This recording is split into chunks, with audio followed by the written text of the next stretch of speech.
Hello students. तो कैसे हैं आप लोग? आई होप आप सभी बढ़िया होंगे और आपकी पढ़ाई भी बहुत ही शानदार तरीके से चल रही है। जैसे कि आपको पता है कि हमारा PYQ series inductance JE channel पे चल रहा था। उसी के चलते आज हम सर्कुलर मोशन की पार्ट 2 लेके आए हैं। तो चलिए बिना किसी देर की पार्ट 2 को स्टार्ट करते हैं और अपने सवाल की तरफ आगे बढ़ते हैं। ओके, फर्स्ट क्वेश्चन फिर आपके स्क्रीन पे आप देख सकते हैं। The question says a clock has 75 semi, 60 semi long second hand and minute hand respectively। मतलब एक घड़ी की second hand 75 semi, second hand वो 75 सेमी है और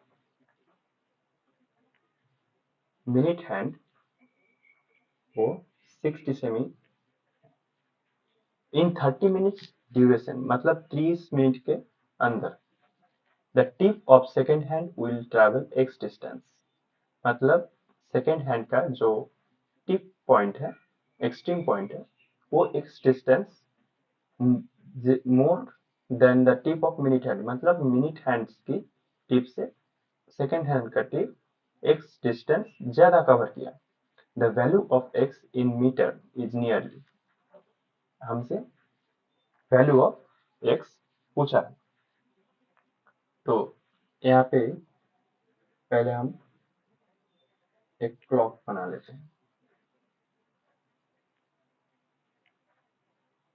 ये 12, ये 6।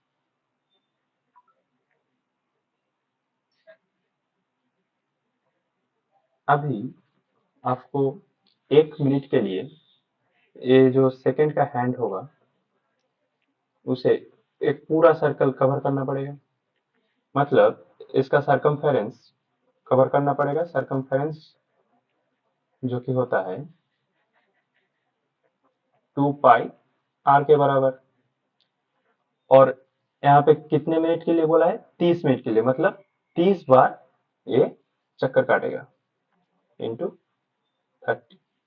इतना डिस्टेंस वो टोटल कवर करेगा। 2 इंटू पाई की वैल्यू 3.14 इंटू आर आपको 75 सेमी में दे रखा है। इसको मीटर में कन्वर्ट कर लेते हैं क्योंकि हमें फाइनल आंसर मीटर में ही पूछा है। 75 बाई 100 इंटू 30। यहाँ से कैंसिल आउट करें तो नीचे 4, ऊपर 3, यहाँ से 2 से 4 गया 2,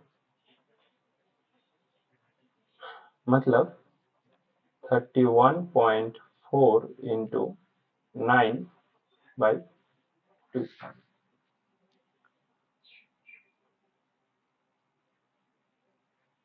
ये आपका निकल के आ जाएगा 282.6/2, जो कि आपका निकल के आएगा 3141।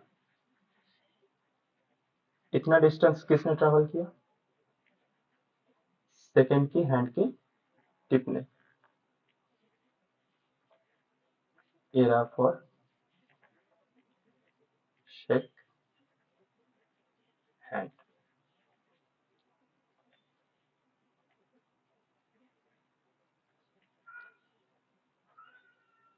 For minute hand. अब मिनट के लिए क्या होगा?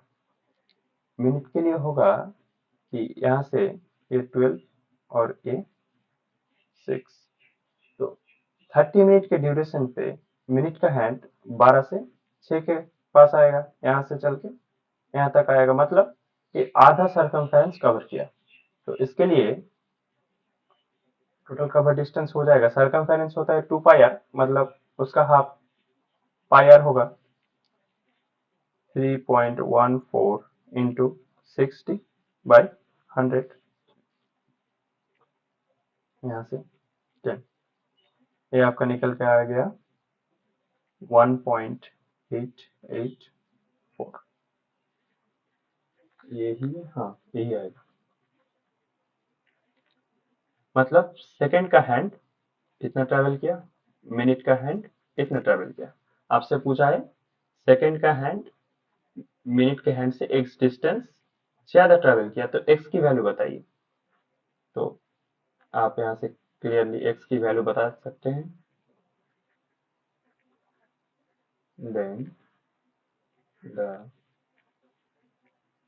वैल्यू ऑफ एक्स इज, इसमें से इसको घटा देना है, 141.3 माइनस 1.884, ये आपका निकल के आ जाएगा 139.4 मीटर, और जो कि आपका सी ऑप्शन में दे रखा है। यही आपका हो जाएगा final answer. I hope you all understand. Now moving to the next question.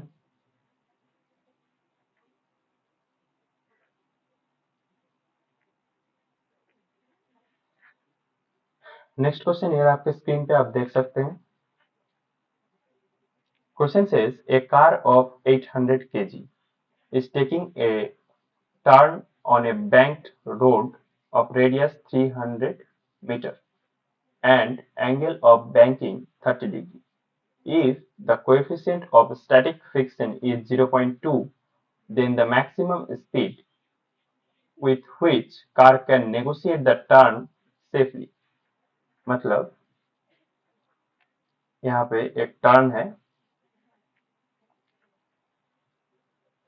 जो कि 30 डिग्री एंगल पे बैंक्ड है, मतलब ये एंगल आपका हो जाएगा 30 डिग्री।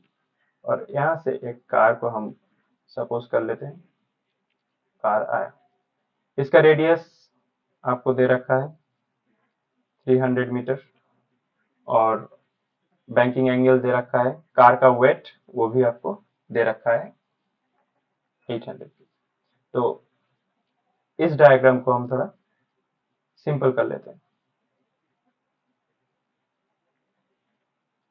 एक्चुअली इस डायग्राम का मतलब हम सिर्फ यही बनाएंगे, ये एंगल 30 डिग्री हो गया, यहाँ एक कार का एकदम ठीक नीचे इस तरफ लगेगा mg, ये एंगल 30 डिग्री तो ये भी एंगल 30 डिग्री। एक काम करते हैं, यहाँ पे 30 डिग्री नहीं थीटा लेट कर लेते हैं, थीटा, क्योंकि पहले हम डिराइव कर लेते हैं, जो कि आपको एग्जाम में करना नहीं चाहिए, लेकिन फिर भी आपको अगर किसी की फॉर्मूला याद नहीं रहा तो आप एग्जाम में ऐसे डिराइव कर लेते हैं। बहुत ही आसान सा चीज है, कोई दिक्कत वाली कोई चीज नहीं है। और फ्रिक्शन किस तरफ लगेगा, फ्रिक्शन लगेगा इस तरफ, पैरेलल, रोड की पैरेलल लगेगा, और नॉर्मल लगेगा इस तरफ, नॉर्मल इस प्लेन की परपेंडिकुलर हो। और ये एंगल अगर थीटा तो ये एंगल भी थीटा, और यहां से एक सेंटर हम इमेजिन करेंगे, एक सर्कल की सेंटर, यहाँ से इसकी तरफ ये एंगल भी हो जाएगा थीटा, और ये वाला एंगल भी हो जाएगा थीटा। आप ये इस तरफ फ्रिक्शन, तो इस तरफ एफ कॉस थीटा, और इस तरफ ये भी थीटा तो इस तरफ होगा N cos theta, N cos theta इस तरफ तो एन साइन थीटा इस तरफ, एन साइन थीटा, और एफ कॉस थीटा इधर तो इधर एफ साइन थीटा। और यहाँ से बाहर की तरफ ये लगेगा सेंट्रीपिटल फोर्स, जो कि होता है mv²/r। तो यहाँ से हम इक्वेशन क्या लिख सकते हैं? इक्वेशन लिख सकते हैं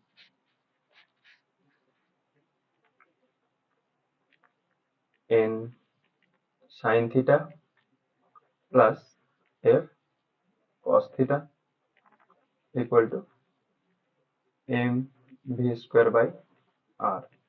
मतलब दाएं वाला फोर्स इक्वल बाएं वाला फोर्स, ऊपर वाला फोर्स इक्वल नीचे वाला फोर्स। ये रहा हमारा नंबर 1 इक्वेशन। और दूसरा इक्वेशन हो जाएगा n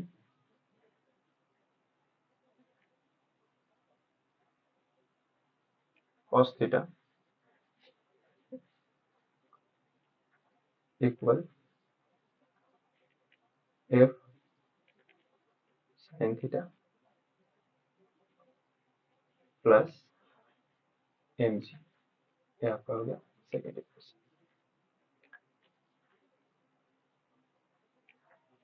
अभी हम 1 को 2 से डिवाइड कर दें तो ये आपका निकल के आ जाएगा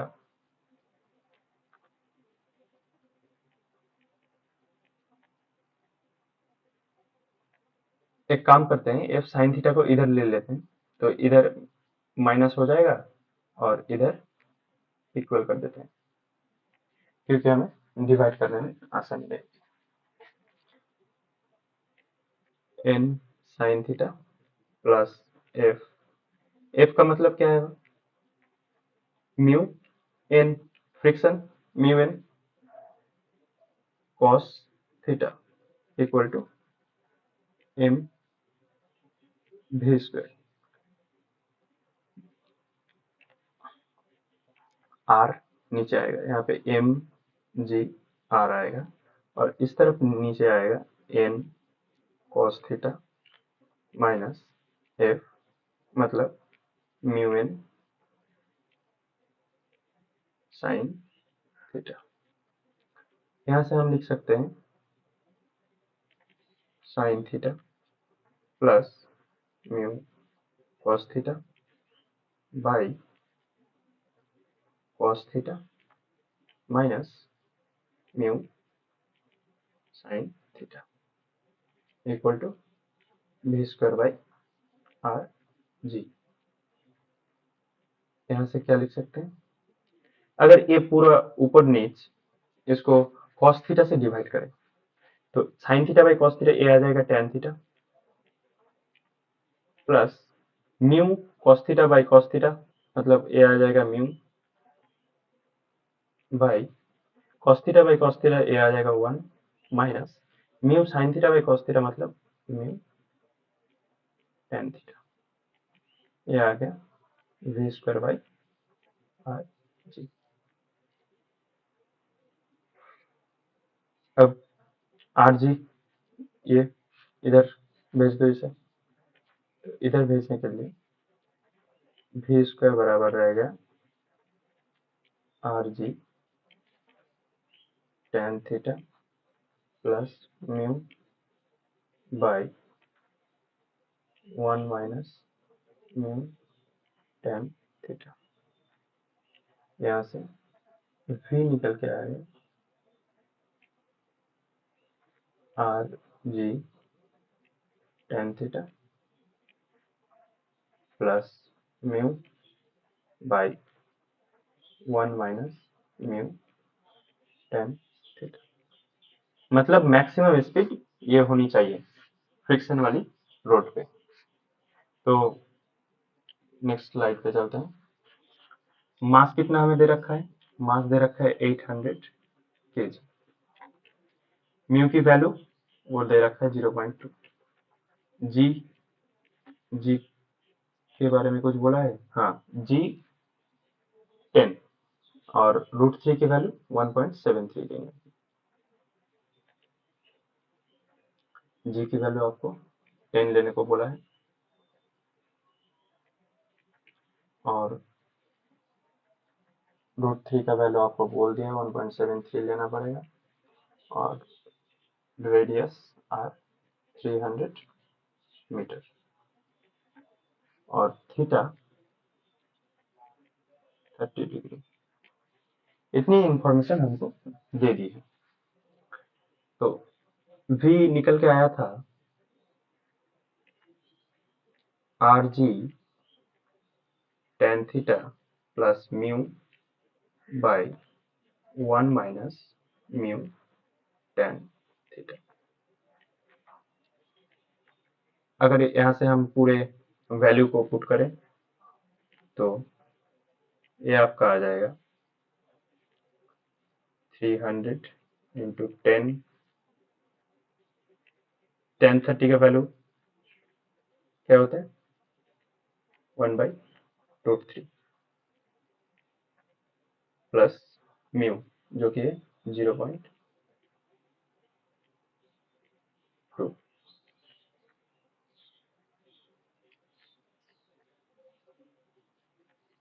1 माइनस 0.2 इंटू 1/√3।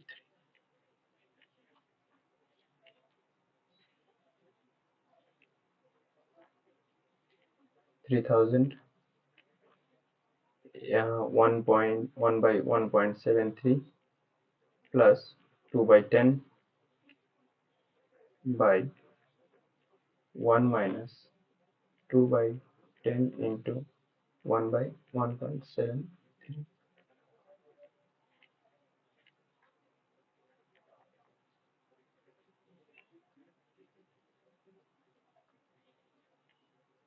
3000 1.73 और 10 मतलब यहाँ पे आपका LCM आ जाएगा 173। इसको 10 से डिवाइड करें और 3 से मल्टीप्लाई करें। ये आपका आ जाएगा 10 plus 2 into just a minute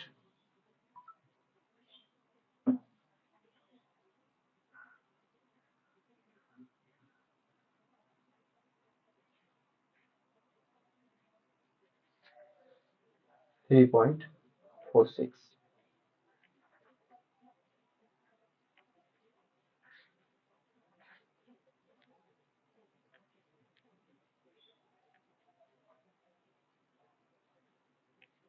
और नीचे आ जाएगा 1 माइनस 2/17.3।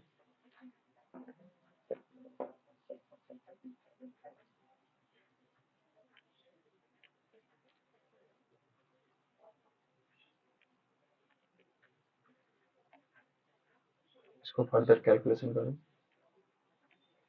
3000 इंटू 13.46 डिवाइडेड बाई 17.3 और यहाँ पे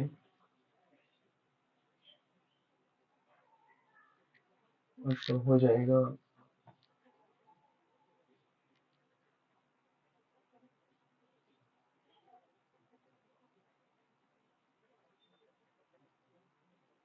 17.3 माइनस 2 मतलब 15.3 बाई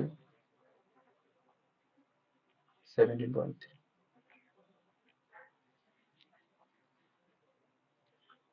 इसको आप यहाँ से ये गए,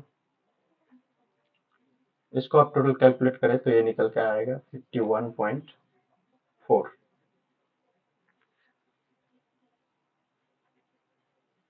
मीटर पर सेकंड, जो कि आपका ये ऑप्शन में दे रखा है।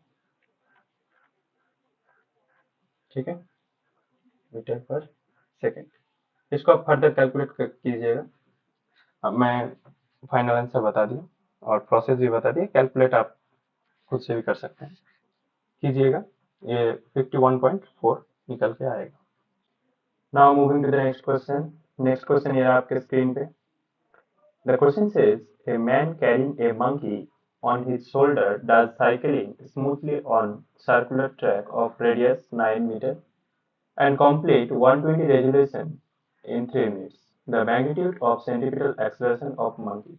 मतलब एक सर्कुलर ट्रैक पे एक आदमी साइकिलिंग कर रहा है, उसके कंधे पे एक मंकी बैठा है और वो सर्कुलर ट्रैक 9 मीटर की। तो आपसे पूछा गया सेंट्रीपिटल एक्सीलरेशन। सेंट्रीपिटल फोर्स का जो फॉर्मूला होता है वो क्या होता है? Centripetal force Fc equal to M V square by R. मतलब सेंट्रीपिटल एक्सीलरेशन हो जाएगा वी स्क्वायर बाई आर।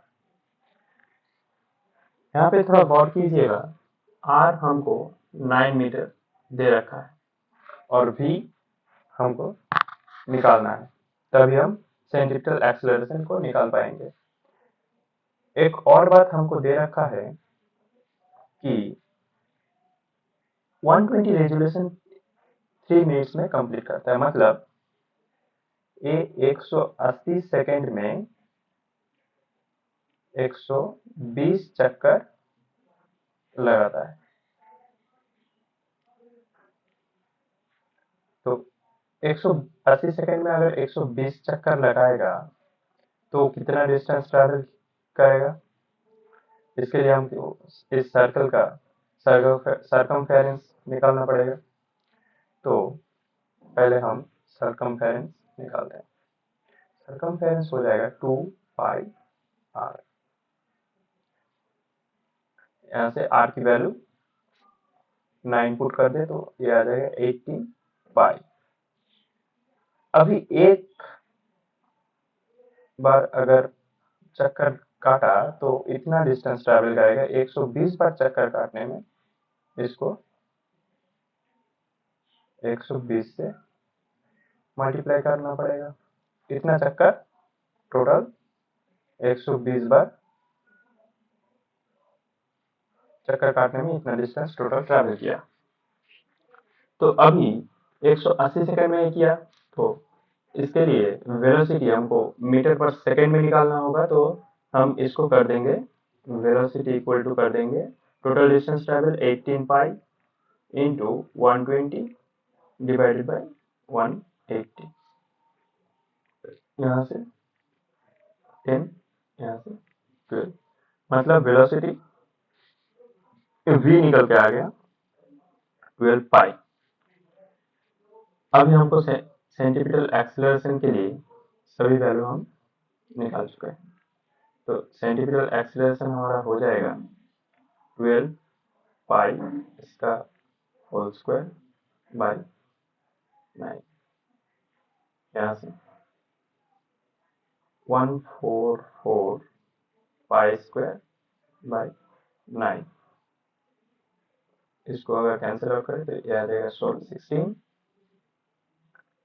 तो आपका फाइनल आंसर निकल के आ जाएगा 16 पाई स्क्वायर मीटर पर सेकंड स्क्वायर, क्योंकि एक्सीलरेशन है। तो आपसे यही पूछा गया था, जो कि बी ऑप्शन में दे रखा है। यहाँ पे ऑप्शंस में थोड़ा आपको दिक्कत आ सकता है, मैं इसे ठीक कर देता हूँ। ये 2 ऊपर होगा, यहाँ नहीं।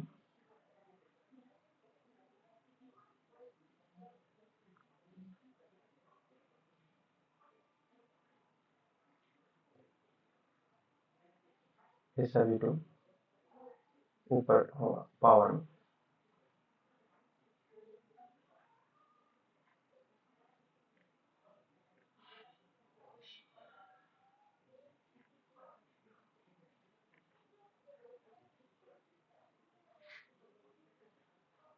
हो गया, तो आपका यहाँ से बी ऑप्शन सही आंसर हो जाएगा। आई होप आप सभी ने समझ लिया। Now moving to the next question. Next question ये आपकी स्क्रीन पे। The question says a cyclist start from P of a circular ground of radius 2 kilometre. मतलब ये एक सर्कुलर ग्राउंड है, इसका रेडियस 2 किलोमीटर है। ये 2 किमी है। तो P पॉइंट से स्टार्ट करता है, Q और R से होके यहाँ पे S पे आता है। डायग्राम थोड़ा गड़बड़ हो गया, यहाँ से होकर S पे आता है। ठीक है, the displacement of the cyclist, मतलब आपको यहाँ से इस S पॉइंट का P पॉइंट से S पॉइंट में आने के बाद साइक्लिस्ट का कितना डिस्प्लेसमेंट हुआ वो आपसे पूछा। तो इस लाइन को हम कनेक्ट कर देते हैं।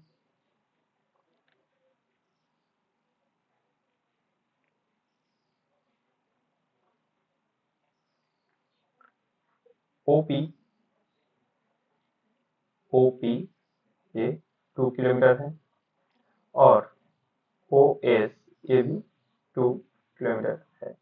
तो यहाँ से डायरेक्टली PS को आप निकाल सकते हैं। ये राइट एंगल ट्राइंगल हो गया। यहाँ से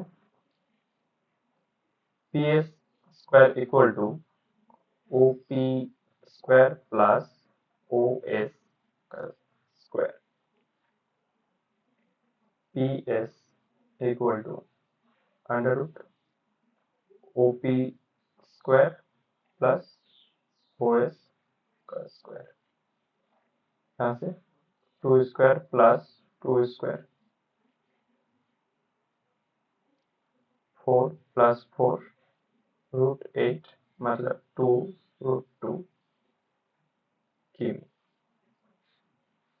ये आपके अच्छा, आपसे आपको ऑप्शन में 2√2 नहीं दे रखा है, आपको ऑप्शन में ये वाला दे रखा है,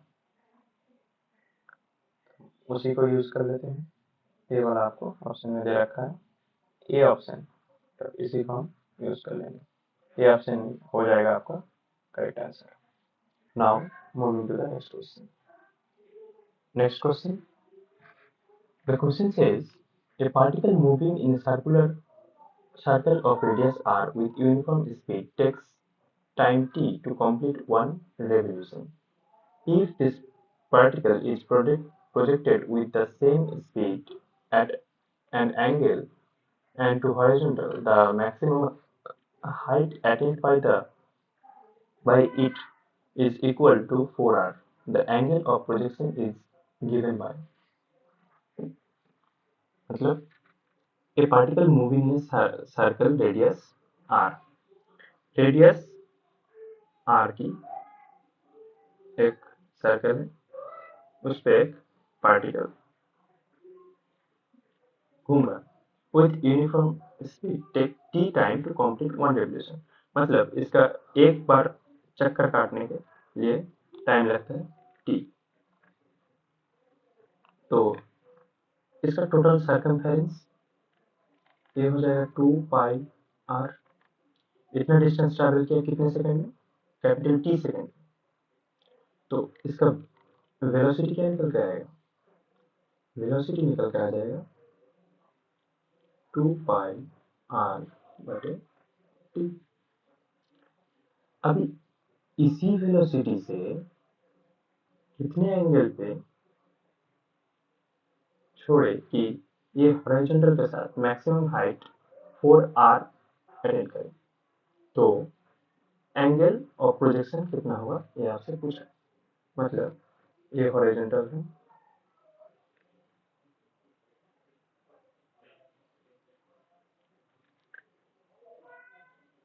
इसके साथ कितने रिलेट कर लेते हैं, थीटा एंगल पे हमने छोड़ा और ये जाके यहाँ पे गिरा। मैक्सिमम हाइट 4r इन्होंने अटेन किया। v वेलोसिटी का अगर छोड़ा तो ये इस तरफ आ जाएगा v cos थीटा और इस तरफ आ जाएगा v sin theta. Maximum height का फॉर्मूला हमको पता है, h equal to vy square by 2g। ये आप निकाल भी सकते हैं, थर्ड इक्वेशन ऑफ मोशन को यूज कर लेंगे इसको निकालने के लिए, वहां से कैलकुलेट करेंगे, ये निकल के आ जाएगा। वैसे आपको ये याद रखना है, क्योंकि एग्जाम में अगर ऐसे ही सारी फॉर्मूला हम डिराइव करते जाएंगे तो फिर क्वेश्चन ही नहीं कर पाएंगे। आपको कुछ कुछ फॉर्मूला याद कर लेना चाहिए, और जो याद नहीं रहता उसे एग्जाम में डिराइव कर लेना चाहिए। ठीक है। v साइन थीटा का स्क्वायर बाई 2g। हाइट कितना हुआ? 4। 4r इक्वल टू v का वैल्यू क्या है? ये है 2 पाई r, यहाँ पे capital R by t sine theta total whole square by 2g। यहाँ से 4r और ये इधर चला गया, मतलब 8r g equal to 4 pi square r square sine square theta by T square. 4 से r कैंसिल आउट हो जाएगा, यहाँ पे 2 आ जाएगा, r स्क्वायर और r कैंसिल आउट हो जाएगा। यहाँ पे साइन स्क्वायर थीटा आपका निकल के आ जाएगा 2g और T square, 2g T square, 2g T square बटे, यहाँ पे नीचे आएगा पाई स्क्वायर r, नीचे आएगा पाई स्क्वायर r। यहाँ से साइन थीटा निकल के आएगा 2g T square by pi square r whole to the power 1/2। तो यहाँ से थीटा का वैल्यू निकल के आ जाएगा sine inverse 2g T square by pi square r total और 1/2। और यही आपका हो जाएगा फाइनल आंसर। थीटा का value sine inverse 2g T square by pi square r whole to the power half, और ये आपका मैच करता है 2g T square pi square r whole to the power half, मतलब फर्स्ट ऑप्शन के साथ ही ये मैच कर गया। आई होप आप सभी को समझ आया। नाउ नेक्स्ट क्वेश्चन की तरफ चलते हैं।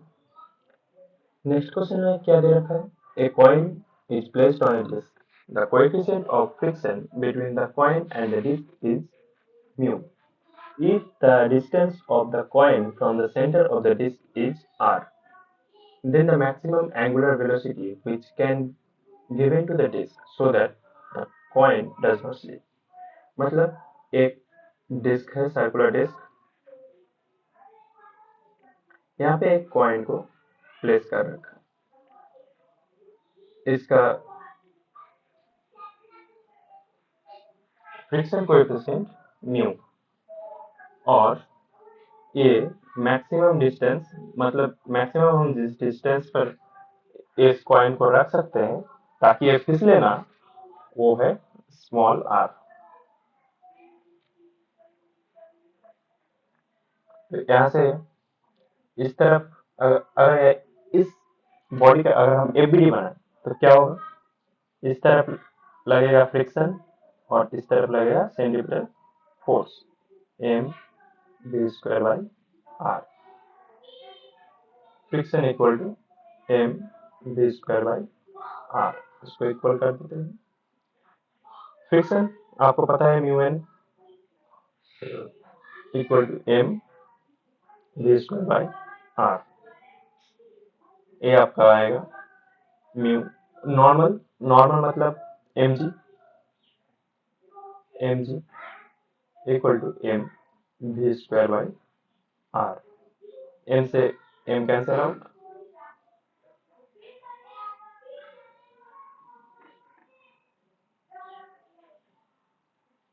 यहाँ से आपका ये निकल के आएगा mu R G equal to we square. यहाँ से थोड़ा गौर कीजिएगा, एंगुलर वेलोसिटी आपसे पूछा है, मतलब हमको पता है v equal to R omega होता है, तो वी स्क्वायर की जगह आर ओमेगा का whole square equal to mu R G, R square omega square equal to mu R G. यहाँ से आर आर कैंसिल आउट हो गया, ओमेगा स्क्वायर ये आ जाएगा आपका म्यू जी बाई आर। तो यहाँ से ओमेगा का वैल्यू निकल के आ जाएगा under root mu G by R. Under root mu G by R आपका बी ऑप्शन के साथ मैच करता है, मतलब ये आपका सही आंसर हो जाएगा। आई होप आप सभी को समझ आया। Now moving to the next question. Next question ये रहा आपके स्क्रीन पे। The question says a ball of mass 0.5 kg is attached to a string of length 50 cm. The ball is rotated on a horizontal circular path about its vertical axis. The maximum tension that the string can bear is 400 Newton. The maximum possible value of angular velocity of the ball in radian per second is, मतलब एक 50 semi long string पे एक ball लटका पड़ा है और ये circle में रोटेट कर रहा है। इस बॉल का मास है 0.5 kg और ये स्ट्रिंग 400 न्यूटन की टेंशन को बेयर कर सकता है। तो टेंशन मैक्स की वैल्यू 400 न्यूटन है। तो ये जब यहाँ पे रोटेट कर रहा है, इसके लिए सेंट्रीपिटल फोर्स भी इधर होगा एफ सी होता है M V square by R, जिसको हम लिख सकते हैं एम वी की जगह आर ओमेगा अगर लिख दे तो ये निकल के आएगा आर ओमेगा स्क्वायर। ये ओमेगा यही हमारा एंगुलर वेलोसिटी है और हमसे एंगुलर वेलोसिटी की वैल्यू पूछी है। तो tension max equal to angular velocity को इक्वल कर देते हैं। तो यही से मैक्सिमम एंगुलर वेलोसिटी निकल के आएगा, क्योंकि एंगुलर वेलोसिटी मैक्सिमम तभी होगा जब टेंशन मैक्सिमम होगा।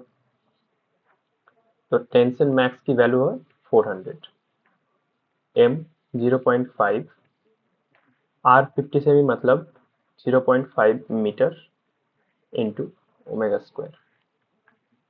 ऐसे ओमेगा स्क्वायर आएगा 400 डिवाइडेड बाई 0.25, 100 और ओमेगा स्क्वायर की वैल्यू आ जाएगा 1600। यहाँ से ओमेगा की वैल्यू निकल के आ जाएगा 40 रेडियन पर सेकेंड। यही आपसे पूछा था कि एंगुलर वेलोसिटी की मैक्सिमम वैल्यू आप बताइए, जो कि हमारा सी ऑप्शन में दे रखा है। आई hope you all understand. Next question. A stone of mass 900 gram is tied to a string and moved in a vertical circle of radius 1 meter, making 10 rpm. The tension in the string when the stone is at the lowest point, if pi square is 9.8 and g is 9.8 meter per second square। मतलब एक stone जब इसकी lowest point पे होगा तब यहाँ आपको tension की वैल्यू बतानी है। जो कि 10 आरपीएम के स्पीड से रोटेट कर रहा है और 1 मीटर की रेडियस है और इस स्टोन की मास है 900 ग्राम। तो इधर अगर आप देखें, एबीडी को ऑब्जर्व करें तो नीचे की तरफ लगेगा mg स्टोन की मास की वजह से और m r ओमेगा स्क्वायर ये सेंटीमीटर फोर्स की वजह से। तो tension equal to mg plus m r omega square. यहाँ पे ओमेगा की वैल्यू आपको निकालनी पड़ेगी। तो पहले सर्कमफेरेंस को निकालते हैं। 2 पाई रेडियस r है 1 मीटर इंटू 1। ये 1 पर रोटेट करने पे कितना चलेगा, तो 10 पर रोटेट कर रहा है कितने में, 1 मिनट में, इंटू 10। तो इसकी वेलोसिटी क्या हो जाएगी रेडियन पर सेकंड, इसको 60 सेकंड से डिवाइड कर देंगे। एक कैंसिल आउट हो गया, 2 से 6 कैंसिल आउट हो गया, 3 आ गया। यहाँ पे टोटल एंगुलर वेलोसिटी ओमेगा निकल के आ गया आपका पाई बाई 3। तो इधर हम सारे कैलकुलेशन एक साथ कर ले तो सर्कमफेरेंस की जगह यहाँ पे ओमेगा लिख देते हैं। Tension equal to M G, M जिसकी वैल्यू है 0.9 के जी की वैल्यू है 9.8 प्लस 0.9 आर 1 मीटर और ओमेगा स्क्वायर की वैल्यू पाई बाई 3 इसका स्क्वायर। टेंशन की वैल्यू ऐसे निकल के आएगा 0.9 into 9.8 plus 0.9 into pi square by 9। 10 नीचे आ जाएगा, 9 से 9 गया। टेंशन इक्वल टू ये आप अगर मल्टीप्लाई करें तो ये निकलता है 8.82 प्लस पाई स्क्वायर की वैल्यू आपको यहाँ पे दे रखा है 9.8 डिवाइडेड बाई 10 मतलब 0.98। ये टोटल निकल के आ गया 9.8 न्यूटन, जो कि आपका सी ऑप्शन के साथ बराबर मैच करता है और यही आपसे पूछा गया। I hope you all are understand. ये हो गया आपका। चलो अब नेक्स्ट क्वेश्चन में मूव करते हैं। नेक्स्ट क्वेश्चन ये आपके स्क्रीन पे आप देख सकते हैं। आप चाहे तो इसको खुद से भी ट्राई कर सकते हैं, बहुत ही इजी क्वेश्चन है। If the radius of curvature of the path of two particles of some same masses are in ratio 3:4, then in order to have constant centripetal force their velocity will be in the ratio। मतलब same mass के दो particle है जो कि एक circle में rotate कर रहा है और उसकी रेडियस की रेशियो है 3:4, मतलब R1:R2। ये आपका हो जाएगा 3:4, R1 बाई R2 3/4। ये आपका पहली इंफॉर्मेशन होगा। In order to have constant centripetal force, मतलब दोनों की सेंटीपिटल फोर्स कांस्टेंट है, मतलब इक्वल भी है। तो F1 इक्वल टू F2 मान लेते हैं। तो यहाँ से सेंटीपिटल फोर्स होता है mv² बाई r, जो कि आपको पता है R1, और m v2 का स्क्वायर बाई R2। यहाँ से सेम मास की मतलब m कैंसिल आउट हो जाएगा, v1 का स्क्वायर बाई v2 का square equal to R1 by R2। और यहाँ पे आपको R1 बाई R2 3:4 उन्होंने दे रखा है।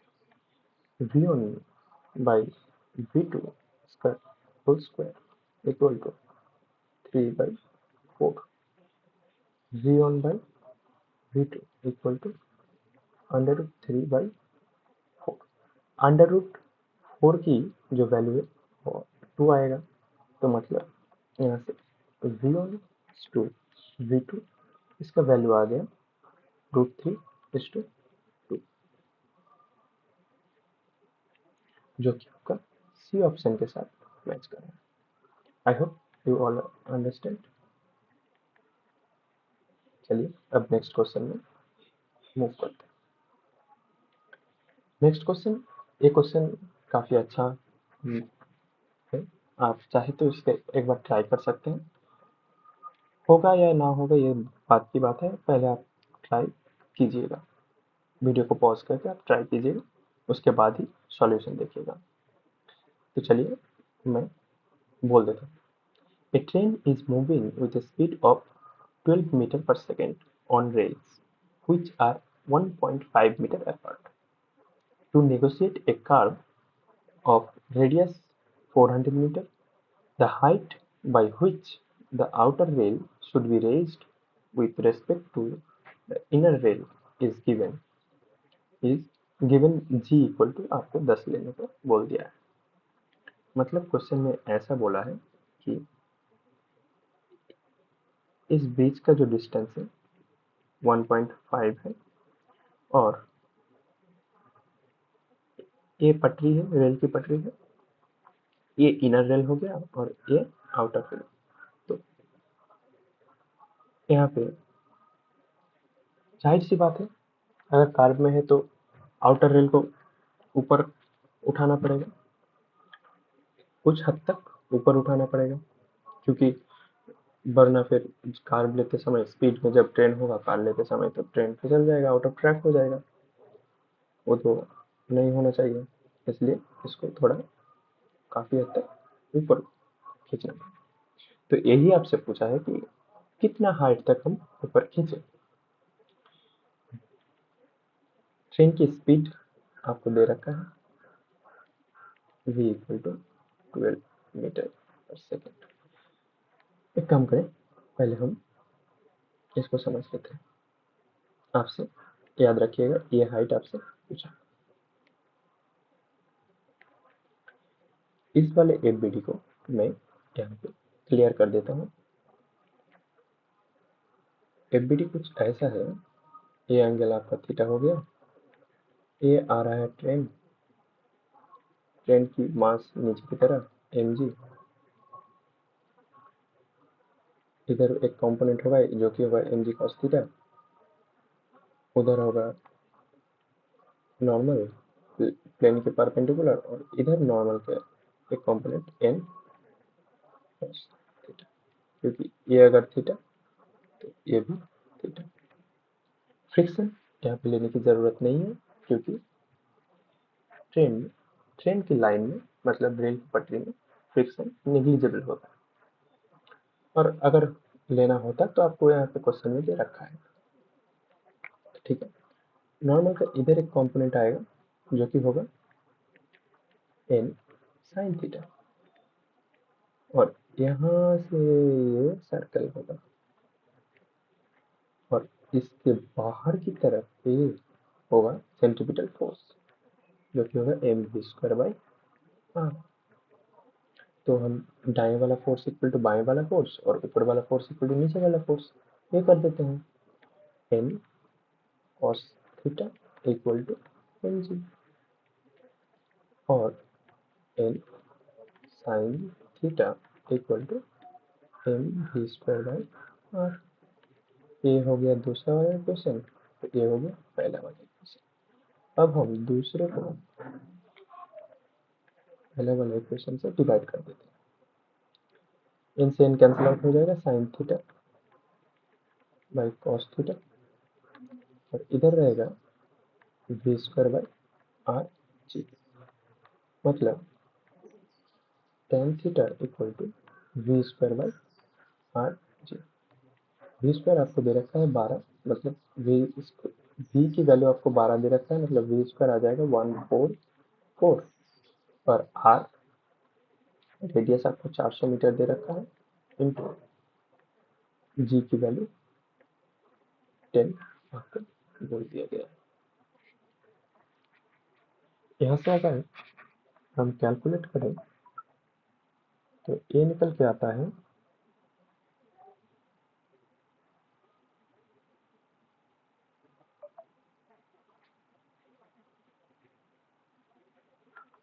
0.036, मतलब tan थीटा 0.036 निकल के आएगा। तो इसी डाटा को हम फर्दर यूज करना है। क्या यूज करना है? ट्रिग्नोमेट्री को। अब आपको ये भी दे रखा है कि यहाँ से लेके यहाँ तक का डिस्टेंस 1.5 मीटर है और ये हाइट आपसे पूछा गया। बेस दे दिया, हाइट पूछा और एंगल हम निकाल लिए। तो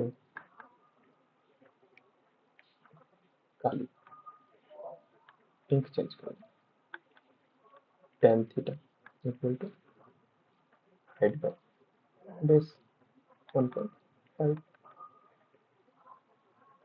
0.036 इक्वल टू हाइट बाय 1.5।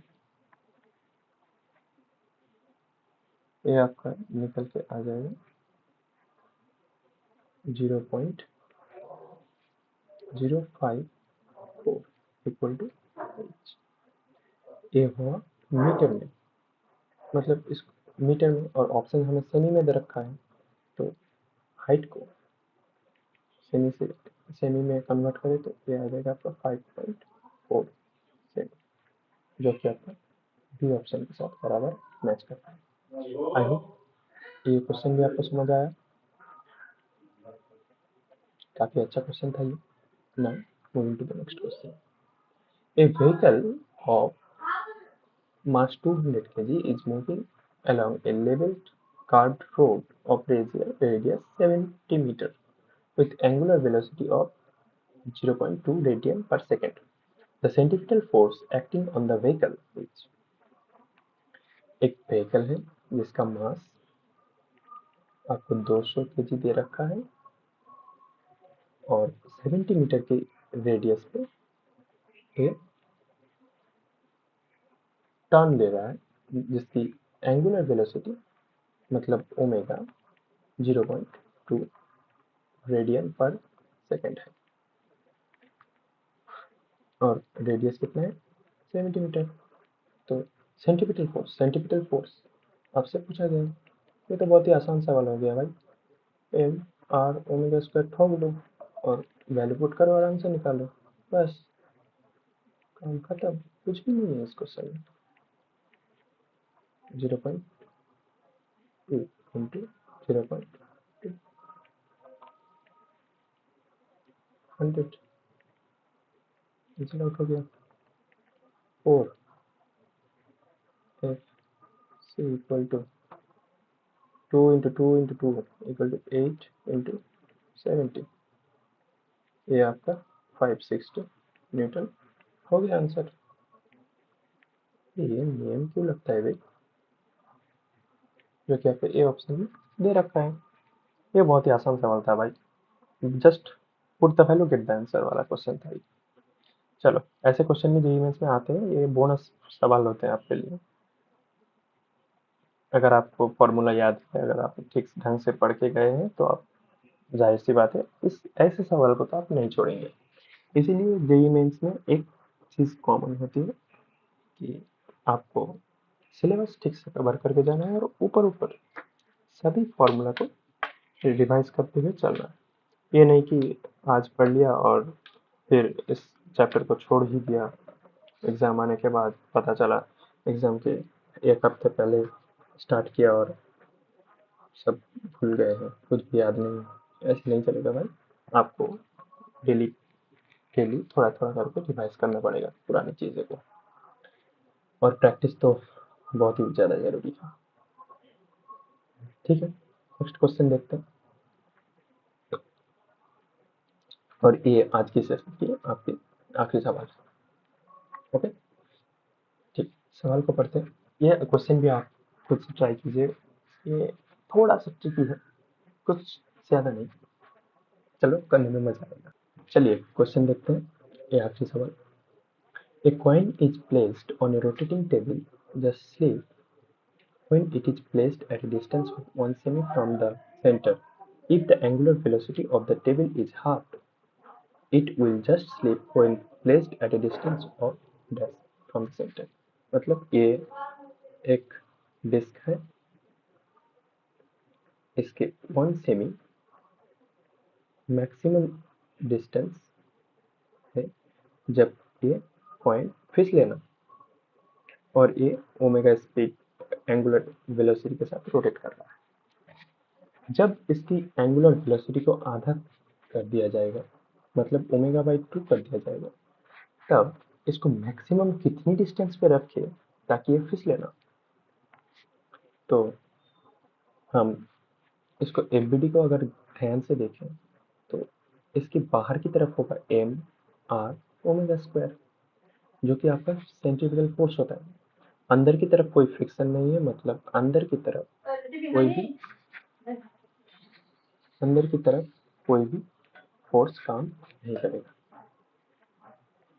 तो अगर हम एम आर ओमेगा स्क्वायर को, और एक बात ध्यान से गौर कीजिएगा, दोनों ही केस में एक फोर्स की कांस्टेंट वैल्यू होगी जिसमें ये फिसल के बाहर निकल जाएगा। तो उस फोर्स की कांस्टेंट वैल्यू को एफ सी लेट कर लेते हैं, F C in first case और F C in second case.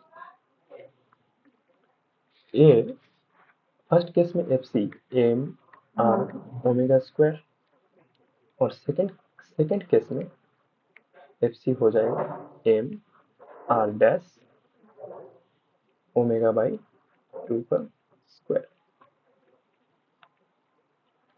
M M cancel out हो गया, आर यहाँ पे 1 सेमी है, 1 इंटू ओमेगा स्क्वायर, और यहाँ पे आर डैश, क्योंकि हमें आर डैश पता नहीं, यही हमें पता करना है, और ये ओमेगा स्क्वायर बाई 4।